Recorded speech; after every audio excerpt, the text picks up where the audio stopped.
You are not stuck because the world is unfair.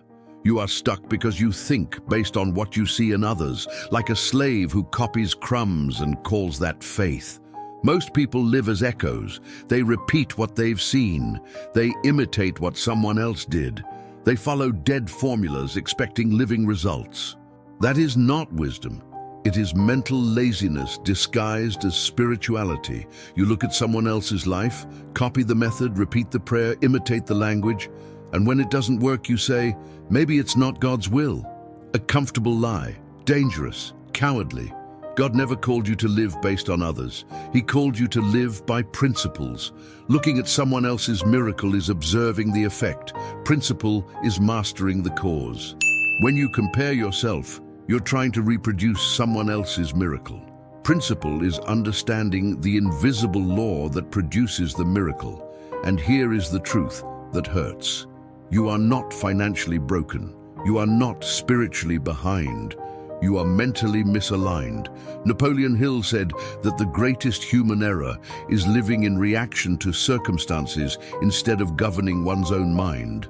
The Bible said the same thing, just in the language of war. As a man thinks in his soul, so is he. You are not living below your potential. You are living exactly at the level of your untrained mind. God did not create you to repeat paths. He created you to build territories. And every time you copy without understanding, pray without clarity, work without direction, and wait without strategy, you reinforce the system that keeps you small. This is not a lack of faith. It is a lack of principles. In this video, we will not talk about cheap motivation. We will not talk about positive thinking. We will not talk about pretty phrases for posting. Here, we go back to the origin, to the first laws, to the way God thinks, creates, governs, and prospers. Because whoever learns to think like God stops begging for crumbs and begins to operate in dominion. If this is already making you uncomfortable, it's because your mind has awakened. You spent too long believing the problem was outside of you. In the government, in the economy, in the family, in the church, in your husband, in your childhood, in the lack of opportunity. You were taught to look at the world and say, that's why I don't move forward. And that brought relief, but it also brought paralysis. Because while the blame is outside, the power is also outside. The uncomfortable truth is this: what blocks you the most today is not the system, it is the mind that learned to adapt to the system. You are not trapped because someone trapped you. You are trapped because you accepted thoughts that did not come from God as absolute truth. That hurts to hear, but it sets free those who understand. You didn't lose because you were weak. You lost because you thought small in decisive moments. It wasn't an external enemy that convinced you to quit. It was an unresolved internal conversation. You prayed, you fasted, you sought God, but you kept your mind operating in the same old pattern. And here is the mistake almost no one notices. Faith does not work in a mind governed by fear. You can declare promises with your mouth and cancel everything with silent thoughts. You can say, God is powerful, and live calculating only what feels safe. This is not a lack of character. It is a lack of mental awareness. From an early age, you were trained to think in terms of survival, not dominion. To think about making it work, not fulfilling purpose. To think about not failing, not advancing. And when something went wrong, the blame always went outward. It wasn't the time, it wasn't God's will, it wasn't for me. But what if it wasn't God who closed the door? What if it was your mind that never tried to turn the key? The Bible never hid this. As a man thinks in his heart, so is he. It does not say, as the world acts. It does not say, as the system allows. It says, as he thinks. The true battlefield was never external. It was always internal. As long as you keep blaming the environment, you will keep handing over your authority. But the day you understand that the main enemy is not the crisis, is not lack, is not the other, but a mental pattern that must be confronted, on that day, something changes. Because what you identify, you can govern. There is an enemy that never appears on the news, never shouts, never threatens directly, and yet it destroys entire destinies. It doesn't need to attack you from the outside because it operates within. That enemy is the divided mind. It wasn't the devil that delayed you the most. It wasn't the lack of money. It wasn't the absence of opportunity. It was a repeated, silent, seemingly harmless thought that settled in as truth. This is not for me, not now. This is for others. Napoleon Hill called this lack of control over attention. When the mind is not governed, it becomes occupied territory.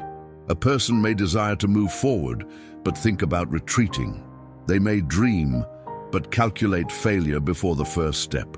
They may believe, but divide faith with fear. And a divided mind never builds anything solid. Fear does not arrive as panic. It arrives as excessive prudence, as spiritualized caution, as well-intentioned advice that pulls you away from the risk of obedience. Hill taught that fear is the greatest saboteur of human success. Fear of criticism, fear of loss, fear of failure, fear of appearing arrogant for wanting more. And the Bible confirms the same principle when it says, "A double-minded man is unstable in all his ways, not unstable in some, in all." You start projects, but you don't sustain decisions. You receive ideas, but you don't execute. You feel the calling, but get distracted before obeying. Distraction is another invisible weapon. It doesn't pull you away from God all at once. It simply keeps you too busy to hear clearly.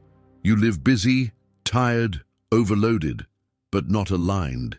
And mental alignment is the soil where faith grows. While your attention is scattered, your spiritual strength is scattered too. The invisible enemy doesn't need to knock you down.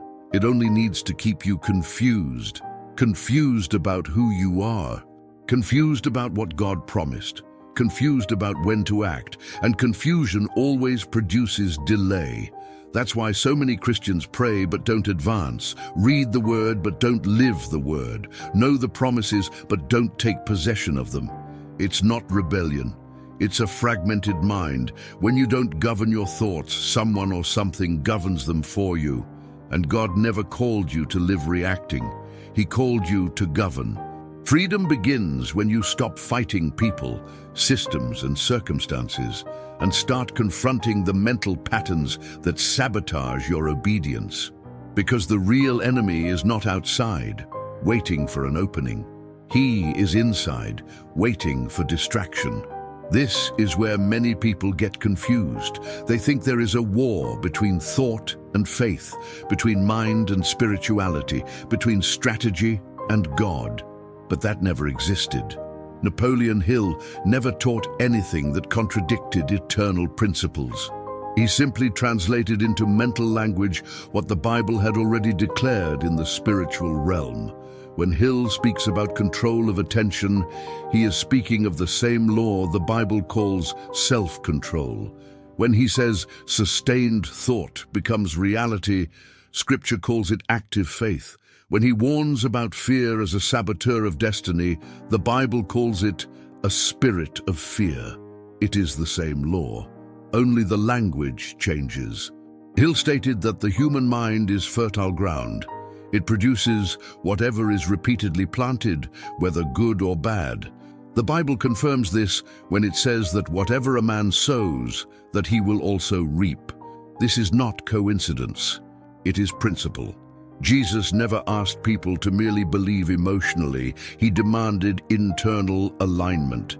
If you believe, you will see. It does not say if you repeat phrases. It says if you believe, fully, not divided. That's why Jesus confronted thoughts so often. He corrected speech, but went further.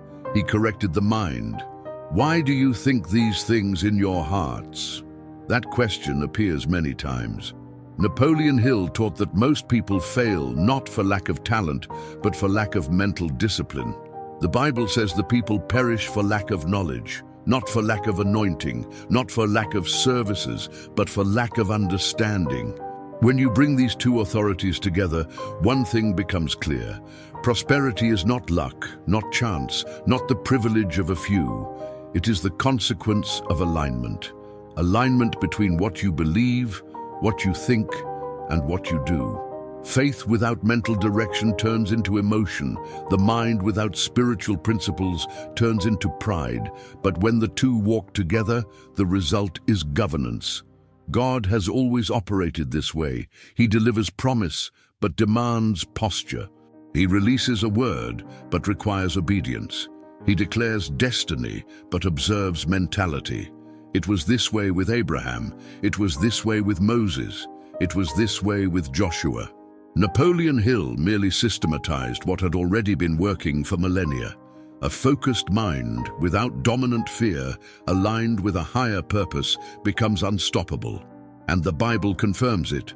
All things are possible to him who believes, not to the one who desires, not to the one who asks, to the one who believes fully.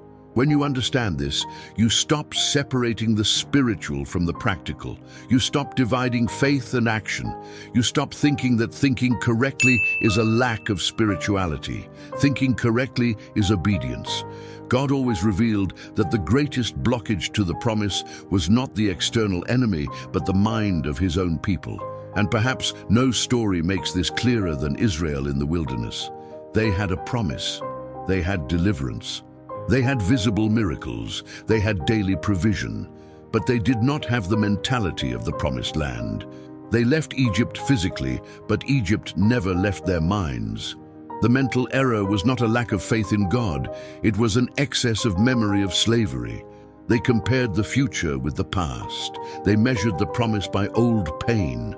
Back in Egypt, at least we had food. In Egypt, we were slaves, but we were stable. Do you see the pattern? They preferred security without promise over promise with responsibility. This is the mental error that still delays miracles today, wanting the new with the mind of the old. God opened the sea, but he did not open the mind. That was their responsibility. When the spies were sent into the promised land, they all saw the same thing, the same land, the same cities, the same giants. But 10 came back saying, "We cannot." And 2 said, "Let us go up at once." What changed? It wasn't the scenario, it was the mental interpretation. The 10 looked with the mind of slaves. Joshua and Caleb looked with the mind of heirs.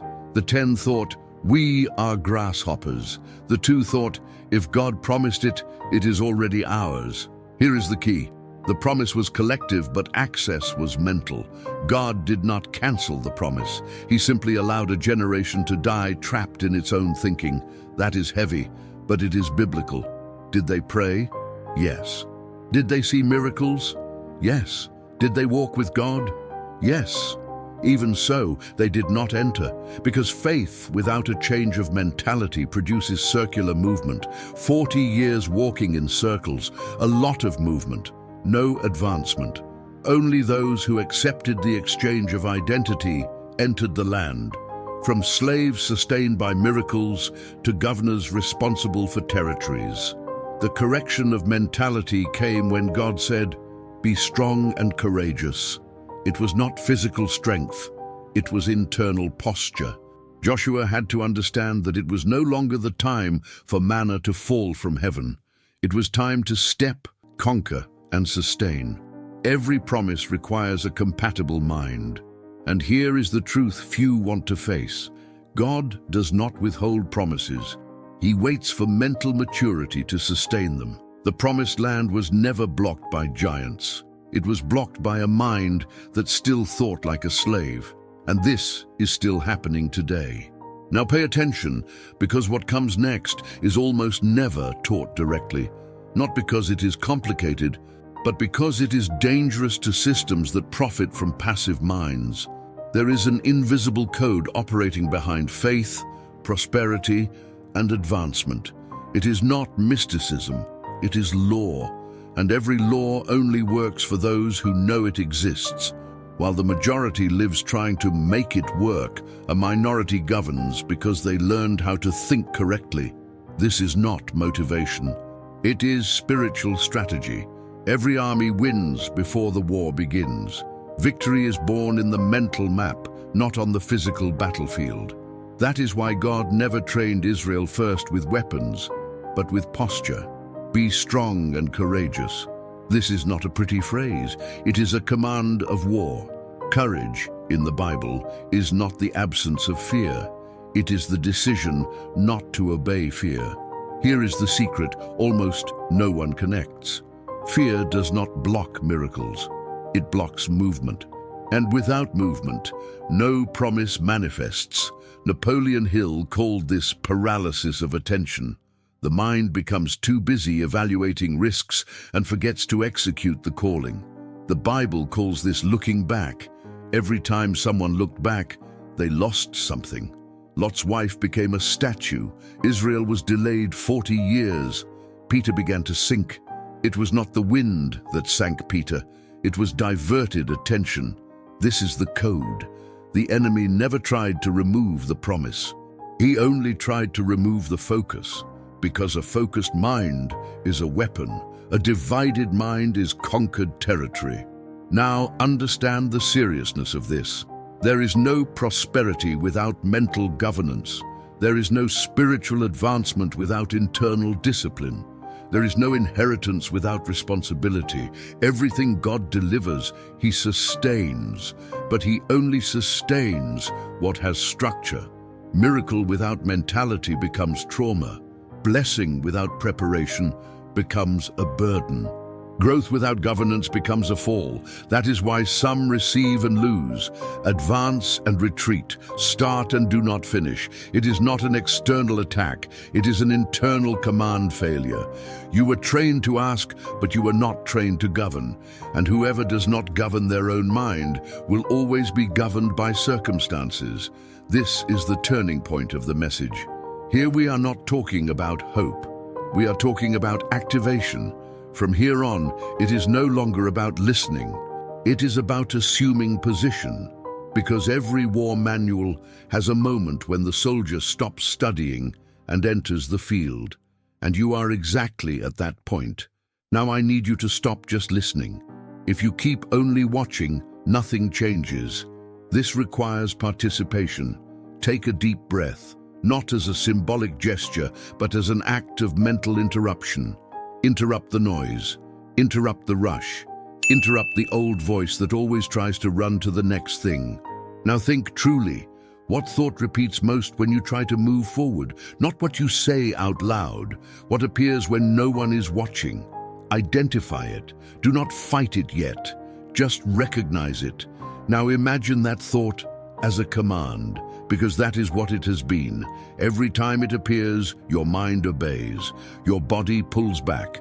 Your decision freezes. Now consciously remove the authority from that command.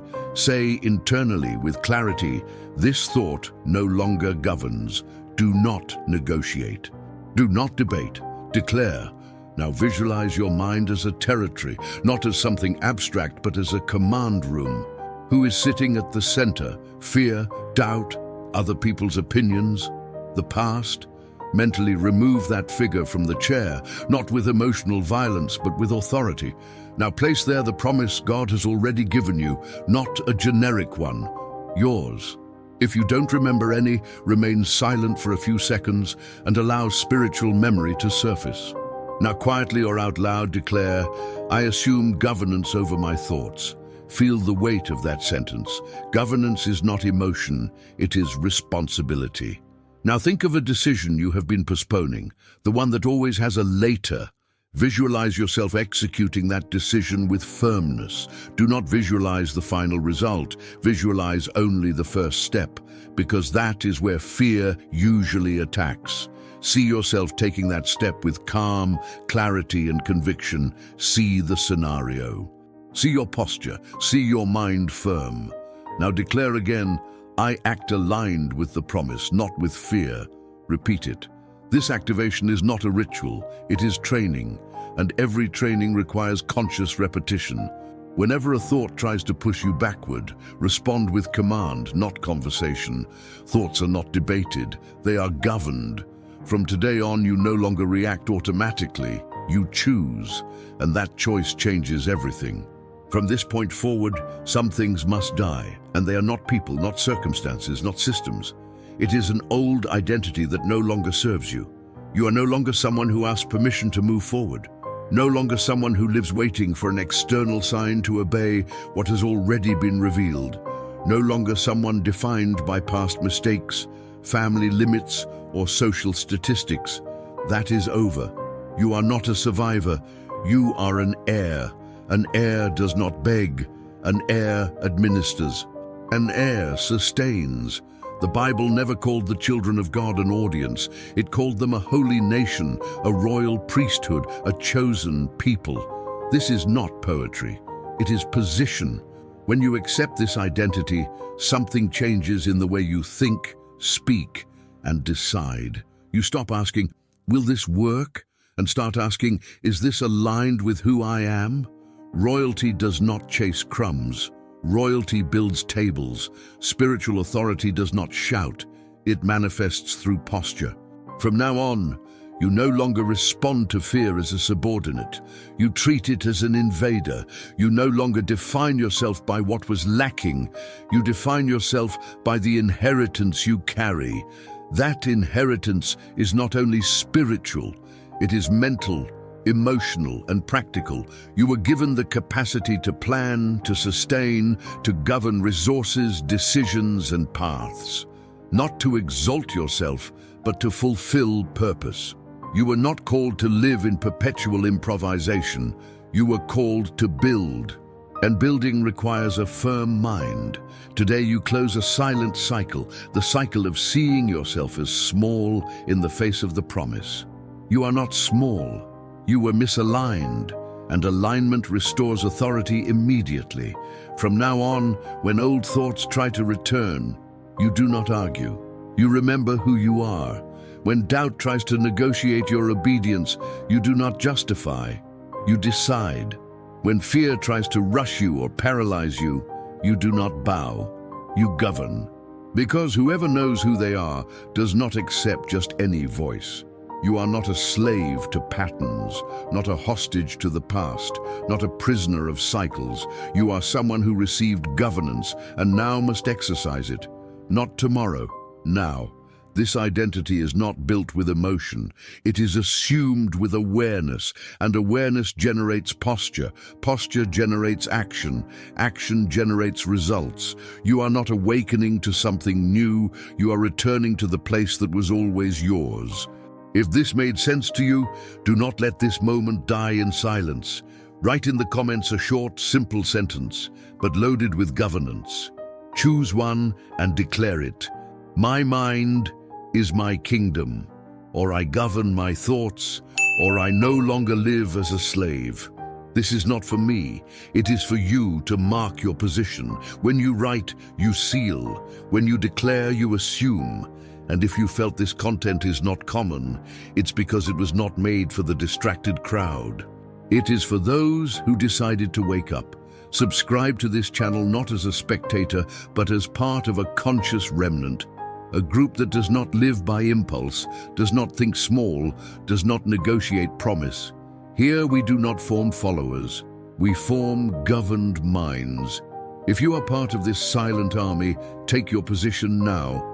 The next step is not to watch another video, it is to live aligned. And that begins with a simple decision: assume governance.